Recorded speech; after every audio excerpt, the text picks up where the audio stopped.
Welcome to the DC TV. I'm Nicholas Balsi, here with former Virginia Governor Jim Gilmore and President and CEO of the Free Congress Foundation. Thanks for taking time to speak with us today. Thank you, Nick. Appreciate it. First, I wanted to get your reaction to the biggest story right now. Rick Santorum came within 8 points of Mitt Romney in the Iowa caucuses. Were you surprised by Mr. Santorum's performance? Somewhat. Let me be clear that while I'm President and CEO of the Free Congress Foundation, which is a nonpartisan nonprofit, anything that I say to you now, I'm saying as Jim Gilmore, the former RNC chairman. And, you know, for me, I think that there's been an effort to get somebody to emerge as the anti-Romney candidate, and it looks like Santorum finally took that prize. But we'll just have to see what happens. The nomination process is a long, drawn-out, and expensive proposition. Requires a lot of organization and a lot of money. So we'll see how this goes in the days ahead. You say anti-Romney candidate. What specifically do you think Rick Santorum has tapped into that differentiates him from Romney? Well, you know, I think what we saw in Iowa was something very interesting, as a matter of fact, and that was that we saw the reemergence of the evangelical vote again, which I think rallied around Rick Santorum. And then we also saw a lot of libertarian types that came out, and a very substantial number of people supported Ron Paul in that regard. And then the more mainstream, I think, Iowans who really are hoping to really beat Obama and are looking for somebody who has a more broad-ranging message, are looking for Mitt Romney. So you saw all those elements play out in the Iowa caucus last night. Is there a candidate that you think is the strongest candidate and most likely to beat President Obama in a general election? Well, I probably would think there is, but I'm not going to say who that is today. I think we have to evaluate the Iowa returns and then make some decisions going forward.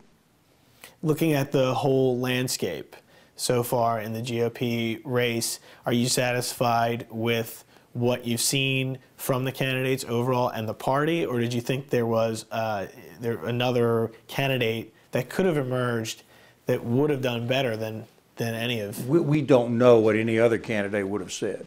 We know what these candidates have said. And to me, the most important issue is the economy of the country. That is what affects the livelihood of regular people. That is what goes to the issue of this high unemployment and chronic unemployment we have in this country.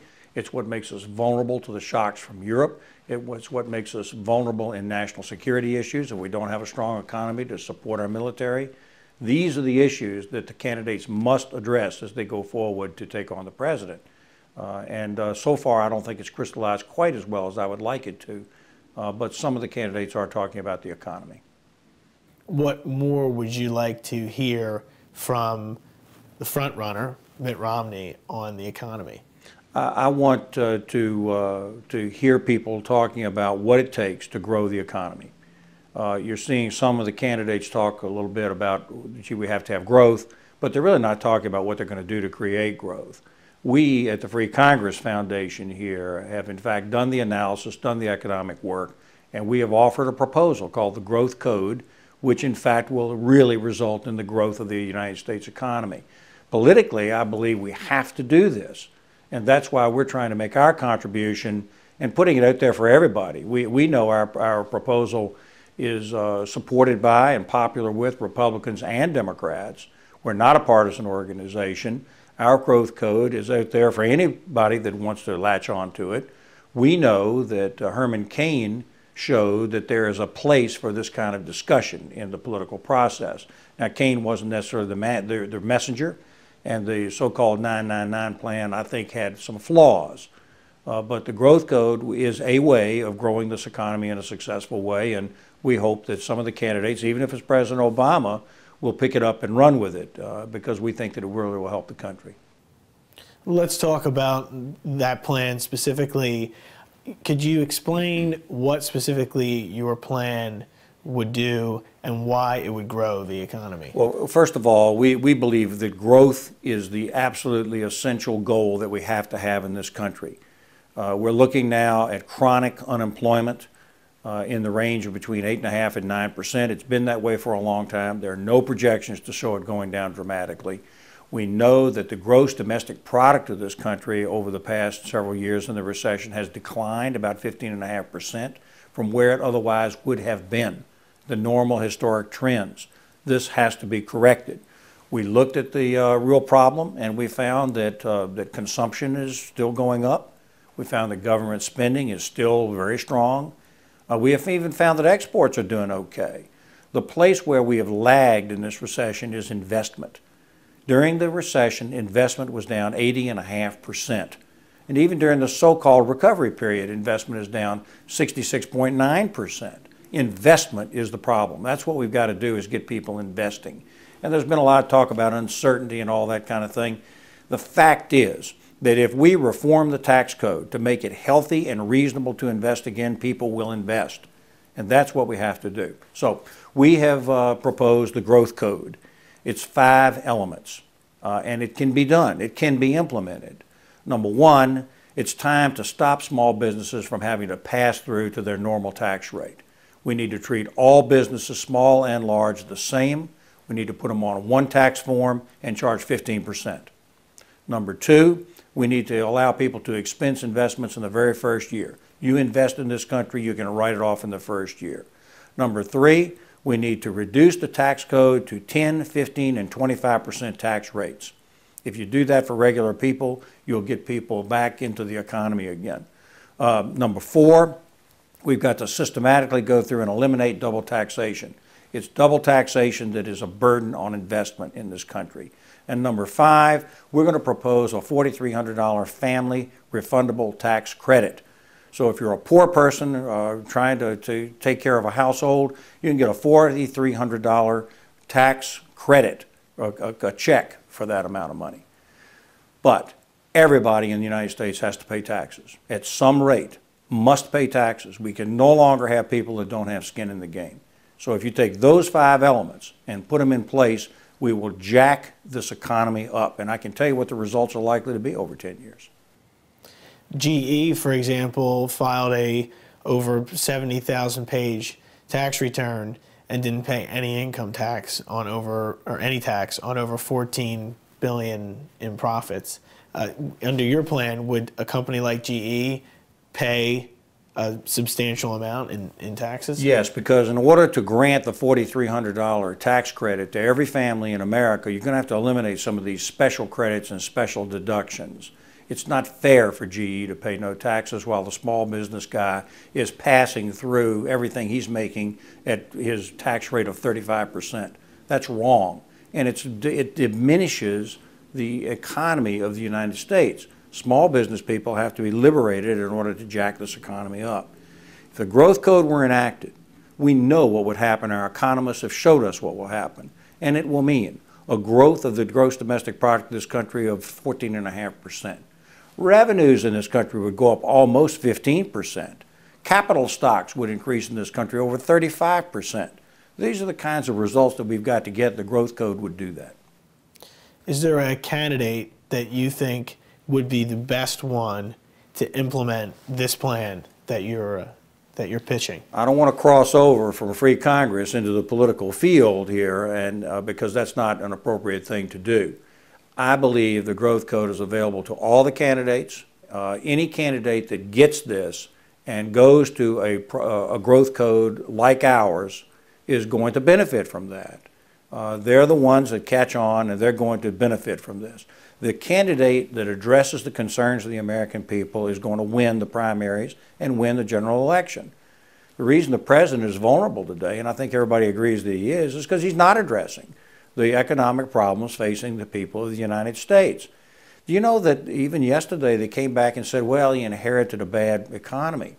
Doesn't matter. It's been 4 years. The president has to address the concerns of the American people. If he comes forward with a growth code and a real genuine growth situation like the one that we've crafted, he's going to do better. But the problem is that his party is going to insist that they have tax increases in order to do any kind of tax reform. They're going to give with one hand and take with the other. That's what they're going to do, and that's what they've always done. But respected economists have told us that for every dollar you raise through a tax increase, the gross domestic product of this country goes down $3. And so if the goal here is growth, which employs people and gets more money circulating through and more revenue back into the economy, that's got to be the goal of what we're doing. Tax increases are going to tamp that down, not increase it. The president, as you know, has talked about the millionaire surtax, 5% on those making over $1 million, and raising taxes in general on those who are wealthy, and pushing that narrative. Do you think that would help the economy at all, raising revenue through those measures? No, it's not going to help the economy. It maybe makes people who are resentful feel good. But people who have that kind of money can always find ways to avoid that kind of discriminatory taxation. Instead, what we need to do is focus on a code that doesn't punish or discourage people from investment.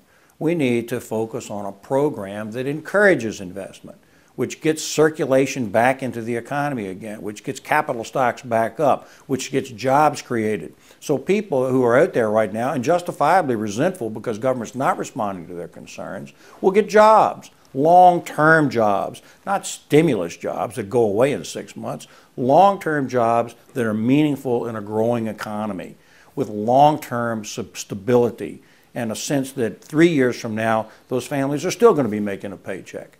And that's what we have to achieve, and that's what we're doing here at Free Congress Foundation. We've seen that the super committee was not able to reach an agreement to reduce the deficit. Did that surprise you at all? No, it didn't. And the reason is that we have not advanced far enough in the public discourse about what to do with the economy. We haven't done that. So as a result, the super committee was locked into this problem that some of the Republicans know that higher taxes is bad economic policy. They know that, so they couldn't just give in. And yet some of the Democrats know that their constituency groups are going to be happier if taxes go up. So there was always a deadlock in the making there. My fear had always been actually that there would be a compromise that would raise taxes, and that would put the economy into a tailspin. I'm sort of glad the super committee at least didn't come out with that. How about the Bush tax cuts? That seemed to be one of the dividing issues. Do we keep them permanent? Do we get rid of the tax cuts for the wealthy? Do you think the Bush tax cuts should be permanent? Yes.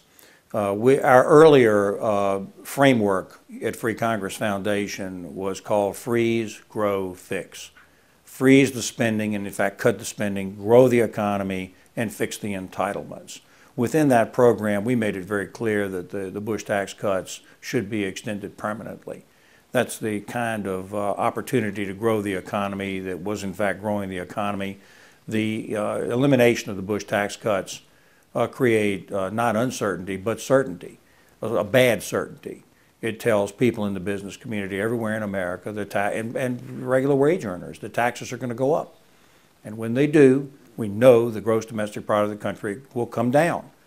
Even now, we're seeing a lot of discussion out there from respected people on Goldman Sachs and others. We're seeing the Fed Reserve estimate growth for this country. They really were hoping that as we went into 2012 and 2013, the growth in this country would go up to about 3.5%, 4%. That's really what they were hoping for. All of the revisions are now downward. Everybody now is projecting that growth will be no more than 2.5%. That's not enough. That means we will limp along and we'll end up with a lost decade like the Japanese government had. We can't have that. We have to grow this economy, and that's why we at Free Congress are proposing and have done this kind of work with respected economists to get this country moving again. How about the payroll tax cut issue? Do you think the GOP in the House should have fought harder for the full year tax cut, instead of compromising on the 2-month and then bringing the issue up again when Congress comes back into session? I think politically they were in a box. They could not appear to be the ones that were reimposing the payroll tax in its entirety. They got stuck and they had to yield. But it's a pitiful discussion that was had in the Congress. Pathetic, really. I feel sorry for the Speaker, for Speaker Boehner in this, because the truth is that all this was a temporary extension of a temporary tax cut. Now that's pretty sad that we ended up with a temporary extension of a temporary tax cut. We have to have long-range programs. We have to, in fact, extend this tax cut for a longer period of time and increase some more liquidity and value into the economy. But even the payroll tax cut is really not enough. You got to go to a broader ranging tax reform that is in fact going to really increase real growth in the economy. And we know that the growth code will do that. But look at this. In the political realm, both parties everywhere for the last number of years, we've seen a fairly pitiful discussion about what needs to be done. The thing about the growth code, Nick, is that it doesn't require some change in the Constitution. It doesn't require, as I think Herman Cain said, to throw the whole tax code out. It doesn't require tax increases. It doesn't require supermajorities. The Congress can pass these tax reforms in the growth code by a simple majority. So it's very achievable. Now, they're profound in their results, but they're procedurally doable. They can be done and relatively easily. And Republicans and Democrats together should join in together in order to really increase a reform that will grow this economy, and both parties can take credit for it. Critics said that the president's jobs plan was just more of the same, more stimulus spending and other areas that were very similar to his $787 billion stimulus package. With that being said, what are the implications, in your mind, of not doing anything, not reforming the tax code, spending at the same levels we're at now? What are the implications of not coming up with anything? Historically, we've seen that the stimulus package didn't work. It was attempted by Republicans and Democrats, and it didn't work. All it did was it added to the debt and added to the deficit and created anxiety in the American people and in the business community that creates the jobs. What are the implications of doing nothing? We already know. We're going to see a growth in this country of around 2.5%. We're going to continue to see unemployment in this country over 8.5%, maybe even higher as time goes on. We're going to see chronic unemployment, where people have been out of work now for an extended period of time and can't get back. This is what the future holds unless we do something strong and really something that is vital in order to grow the economy. And that's why we have produced the Growth Code after much research and conferences with sophisticated economists. President Obama is reportedly expected to ask for another $1.6 trillion in the debt ceiling increase. Once another $1.6 trillion, do you think Congress, the House Republicans specifically, should grant him the $1.6 trillion increase in the debt ceiling? I think they have to explain more carefully to the American people the implications of increased debt. The Americans got it. They understood that increased debt is a long-term push-off of the problem. What you're really seeing with the increase of the debt ceiling, the way that it is a continuation of the same old policies of taxing and spending. What you need to see at this point is some understanding that we have to limit spending. And then we also have to address the entitlements, and Paul Ryan has introduced that topic, I think, successfully into the public discourse. But most importantly is you're not going to get out of this thing by simply cutting. You've got to get out of this thing by growing. And that means that we have to really do something strong. And it means that people on the left, well, they may not like the idea of simplifying the tax rates and doing something to really boost investment by taking businesses and charging them at 15%. They may not like that. They may not like expensing investments right off the bat. But on the other hand, there are conservatives, and I'm a conservative, but there are people in the Republican side that won't like the idea of a $4,300 family refundable credit. But if you put all 5 of these pieces together, we know the result. We know that gross domestic product will grow. We know capital will be increased. If you make it more valuable to invest, you'll get more investment. If you diminish that by increasing taxes on investment, you'll get less of it and fewer jobs. If we don't move forward, we're headed for another lost decade. some Democrats have said Republicans only want to pay for tax cuts when they're proposed by the other side. Looking at your growth code, where do you think spending should be cut to make up for the lost revenue on the tax cuts? We think that there needs to be an overall look at the budget in order to make sure that we're not continuing to jack everything up continuously. We think entitlements are going to have to be addressed. We think that I would be very cautious in this time of instability about defense cuts. If you can reform defense, which I think that Secretary Panetta would like to do, that's a reasonable approach to saving money. There are some things that we were doing in connection with our World War II sort of problems that may not continue. But if you actually slash defense and make this country weaker, then I think that the world is too unstable for that. As you know, I chaired the National Commission on Homeland Security for the United States for 5 years. I was the governor of the state of Virginia during the 9/11 attack. So I'm very cautious about the notion of cutting defense. But we know this. We know entitlements, if they continue to roar along in the same way that they are going to destroy the budget. And we can't permit that to happen. So I think there needs to be an overall look at the budget.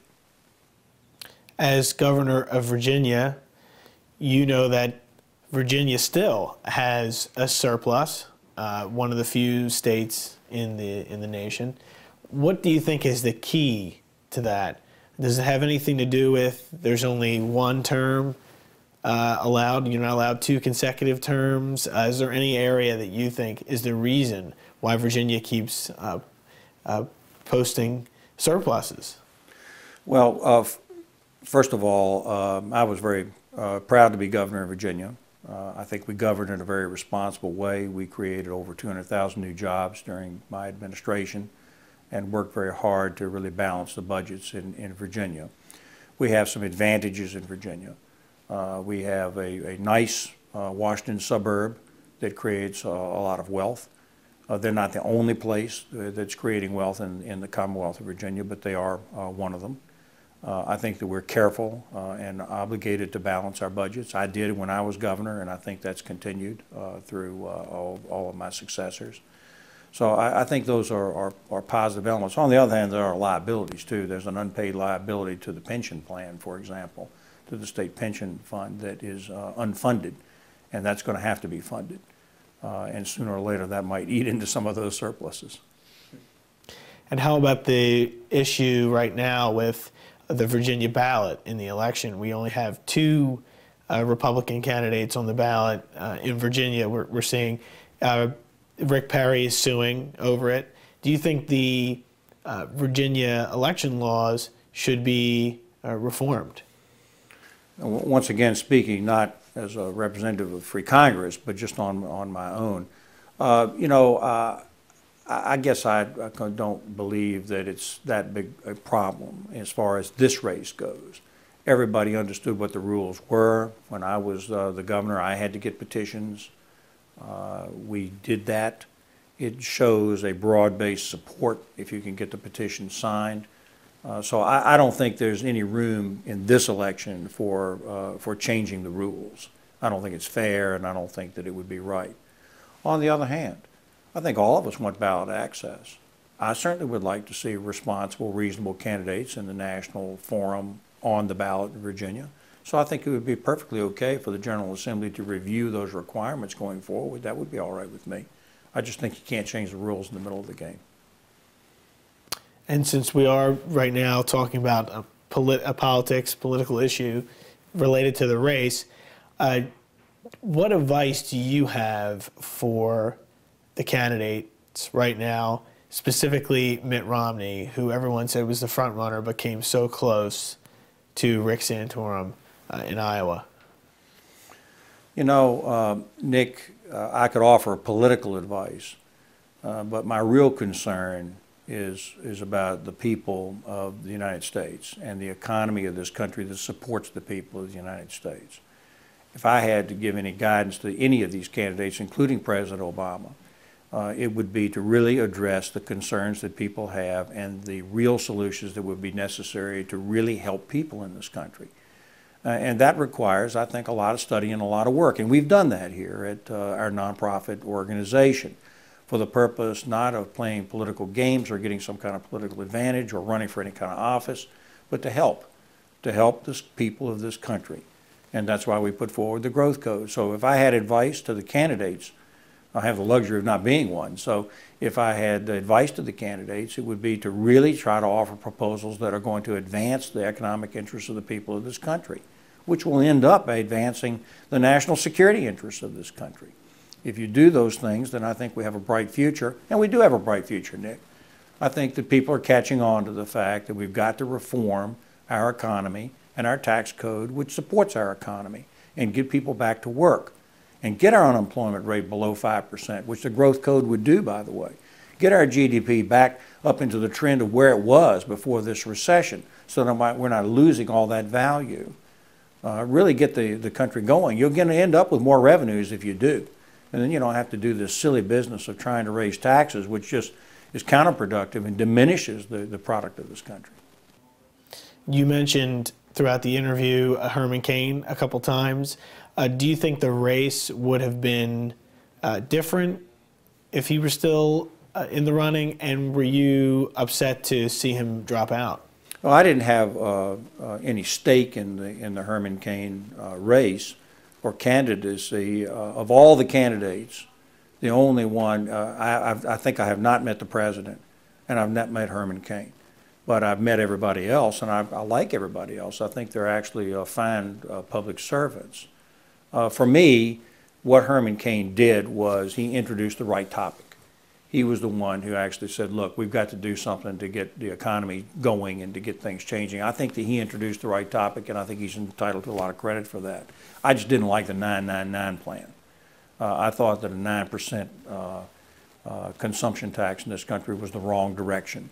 I thought going ultimately to a 35% consumption tax to replace everything else was something that was not obtainable, not achievable, politically or economically. And I thought that a consumption tax was a very dangerous road to go down. So I just didn't like the 999 plan.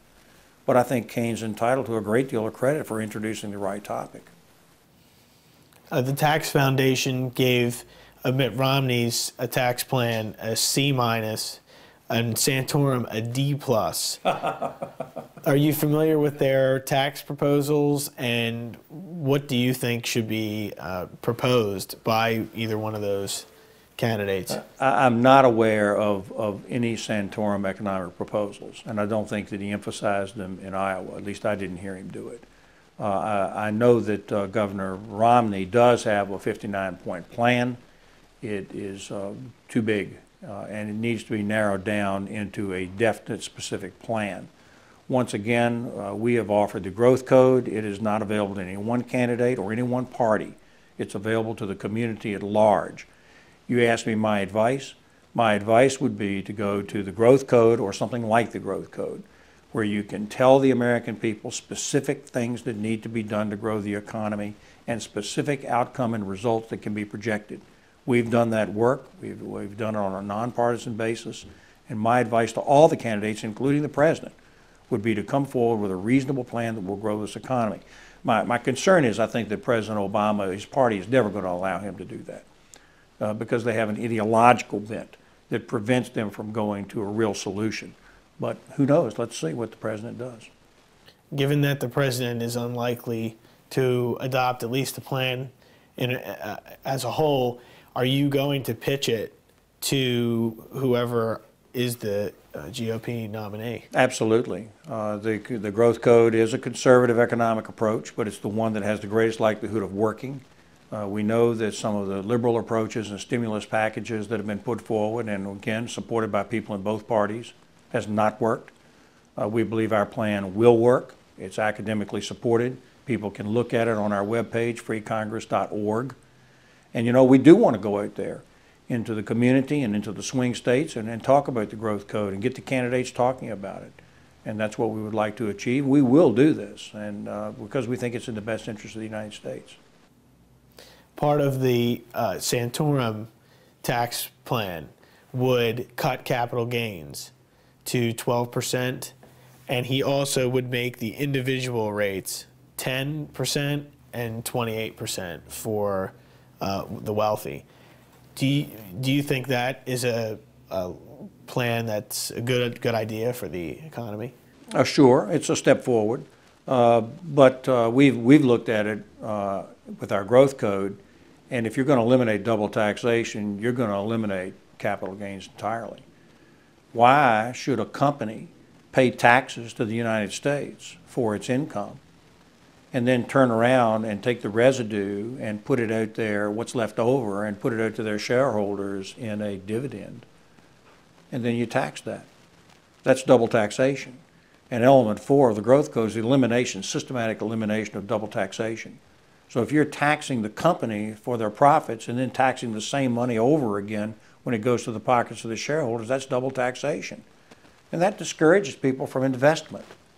This is an opportunity to eliminate that kind of thing and get investments encouraged in this country. So capital gains should just be eliminated? Yeah, as part of an overall package. The difficulty I've seen with a lot of these programs is they're rifle shot. Well, I think we'll take this element and we'll do this to this. What we've attempted to do is to look at an overall projected program and get it down into 5 proposals which can be implemented through the tax code. That if you do these things, you end up with growing the country and getting unemployment down and people employed and gross domestic product up. So you wouldn't support completely wiping out the tax code altogether? Well, it's not practical. Nick, I want to do something that will actually help the country. And so these sort of pie-in-the-sky ideas of let's eliminate the whole tax code, I mean, it isn't going to work. It isn't going to be done. It's very disruptive. It creates uncertainty in the economy, and it's unnecessary. It isn't going to happen. So we rejected that. You can come up with all kinds of theoretical ideas about what to do, but it isn't going to happen. The idea that we're going to eliminate the income tax and abolish the constitutional amendment that allows the income tax, that's great theory. But what we want to do here is to offer a code that can actually be implemented and actually work quickly. If we don't do something soon, we're going to be in trouble. We're already in trouble. There are people out there not working right now and have not been working for a long time, and they're in distress. We need to do something now. The growth code can be implemented, and all these theoretical things probably can't be implemented. Last question for you. You compared the United States financial situation to Europe. How long does the U.S. have before a financial meltdown? It's a great question, and I don't know how long. I know that we're already in trouble, and that's why we work so hard to try to offer some solutions. We don't even know what's going to happen in Europe, but Europe is a great teacher. It did show us that if you pay too much out and you don't take enough in, and you end up doing all of that through debt, that sooner or later you end up with a crash. I think there are people in this country as well as in Europe who never believed there'd be a crash, that believe that you could always borrow enough money just to keep going. But that isn't the case. And here in the United States, we have a $14, $15 trillion debt now. It basically is roughly equal to our GDP. We have seen in Europe and in Greece and in other countries over there that when you begin to touch up against 100% of your GDP for total debt, that you get in trouble. We're there now. The only reason it's postponed in our case is because we're so big and because we have such a big economy. We're triple the economy of China, for example. And I believe that we should have a national mission to be 5 times as big as China in the next 10 years. But you can't do that unless you grow the economy. And that's why we focused on the growth code here for the United States. And people can look at it at our webpage, freecongress.org. All right. Thanks so much for your time. Great. Appreciate it. Thank you, Nick. Thank you. You can find videos like this and more on dailycaller.com. I'm Nicholas Palissy, and thanks for watching.